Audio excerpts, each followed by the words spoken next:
Shock Monkey Radio is created by adults for entertainment purposes. The views and opinions expressed here do not reflect the sponsors or FXPG Public Radio. For additional information, refer to the U.S. Bill of Rights.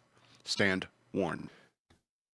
All right, I got one more thing to talk about, and EK was so excited. It's like, and I just have to say that, you know, the way I titled this, it's going to be freeform. The way I titled this is just, it's the hook. All right. And here's the hook of what I want to talk about next. I slapped Junkyard Dog's ass when I was a kid.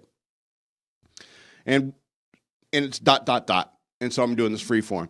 And so EK is like almost immediately calls me up. Is like, well, so something jumped out at me.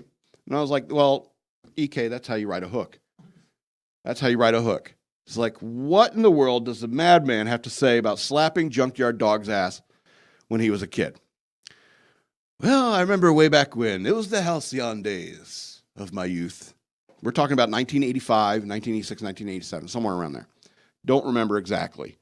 And I lived in upstate New York, Lake Placid, New York. And like all poor white trash, all my friends liked wrestling. One of them had the ring and a couple of those little rubber dolls that you throw at each other. And it's like, oh, they never move, but they're still wrestling. We all had a couple of those. You know, it was didn't really like it. It's just what my friends were playing with, and stuff like that. But I kind of got into wrestling. And so like 86, 87, I guess I was like 8 or 9 years old, or 7 or 8, 7 to 9, somewhere in that range. And there was going to be a WWF exhibition in Lake Placid, because they had event centers, and that's not World Wildlife Foundation. That was WWF, and it was WWF back then. And so they're coming up, and Lake Placid, had the Olympics there in 80 and 32. And so they had these exhibition centers. So they had, you can have big acts up there. They had like Bill Cosby came up there. Tina Turner was up there, and WWF came. But it wasn't like a full contingent of like headliners or anything like that. In fact, the headliner was Junkyard Dog, and he was the only headliner. And Junkyard Dog came down to up to my little crappy town, because it's up in the mountains. And he was a headliner, so it means it was the last match of the night. It was Junkyard Dog. And I was a fan of Junkyard Dog. I liked him. I really did. I thought it was a great wrestling name. It sounds terrifying, vicious. A vicious Junkyard Dog. School of Hard Knocks. Living raw. Anyway, Junkyard Dog came to my town, and it's funny, and my dad told me later, when I was an adult, it was like, yeah, I was scared. He was like, I was scared the whole time. There was like fights breaking out and drunk rednecks in the 80s watching wrestling. You understand what I'm saying?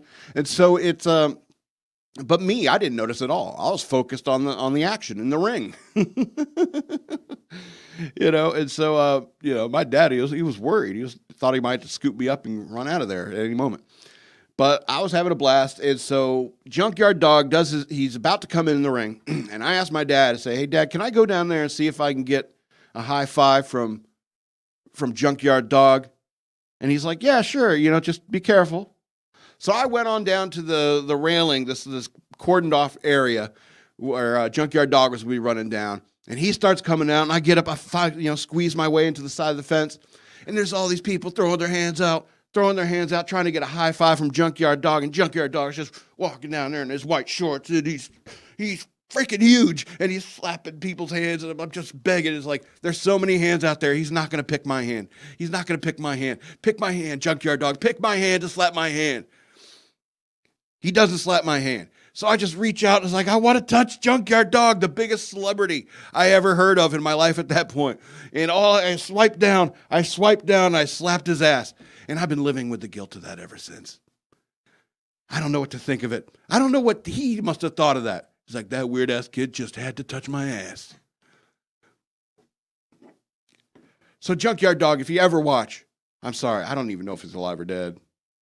Because, he must have been close to 30 in 80, 85, 86, that area. So he's probably up there. Oh, can you picture Junkyard Dog in a nursing home? That's sad. Or like with Alzheimer's. he wouldn't remember me slapping his ass if he had Alzheimer's. I guess that's the bright point for me. But it's funny. It's not like I was sitting there thinking, I'm 8 or 9 years old. I don't know anything about sexuality or anything like that. I just wanted to touch a hero. He was the closest living thing to a superhero. And I wanted to touch a celebrity, a hero. And he passed me over because there's so many hands, and you got a time limit. You want to get home. You're working. I get it. So you can't slap every hand. You can't. Every kid that you want to that supports you, you can't say hi to them all. So I just want to apologize to Junkyard Dog for slapping his ass. But I was a dumbass kid. So that's the story of me slapping Junkyard Dog's ass when I was a kid.